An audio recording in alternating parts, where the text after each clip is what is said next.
A Fresno State grad from Ukraine reunited with her family this week after weeks of wondering if they were still alive. The refugees are one of hundreds of Ukrainians arriving at the U.S.-Mexico border, fleeing the Russian invasion. Natalie Vera has the story. Life stopped on February 24th. This is Russians coming in. It felt like one long nightmare. Yana can sleep at night for the first time in weeks. It's the greatest blessing to watch them here being safe with me. Yana's mom and 14-year-old brother arrived in Mexico last Saturday after weeks of waiting to flee Ukraine. Hello, Bogdan. They asked us not to use their last name because they fear for their loved ones back home. We're extremely grateful for everybody who welcomed us. We crossed so many borders.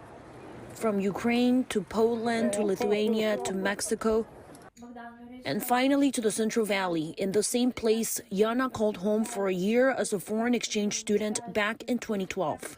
Got a good girl, so we love our Yana. I cannot call my American family anyhow else but my mom and dad. Yana moved to the U.S. permanently in 2015, graduating from Fresno State in 2020. She says she always wanted her family to visit, but she never could have imagined they'd set foot in America as refugees. This is Yana's hometown of Chernihiv, the day her family was able to escape earlier this month. It was a gamble whether we would stay alive or not. Tatiana remembers packing in a hurry when the Russian invasion began in late February. It was like she was 11 years old again, evacuating the Chernobyl disaster.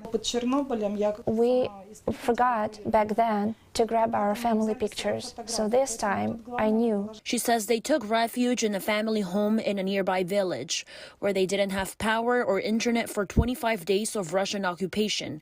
She says they couldn't make any calls. One of the first days hiding in their basement, they heard Russian soldiers upstairs. And we heard them saying, "I don't know, if you're unsure, just throw a grenade in there." When the family was finally able to escape to Poland, Yana turned to her American parents for help. Travis picked up Tatiana and Bogdan in Mexico City last weekend.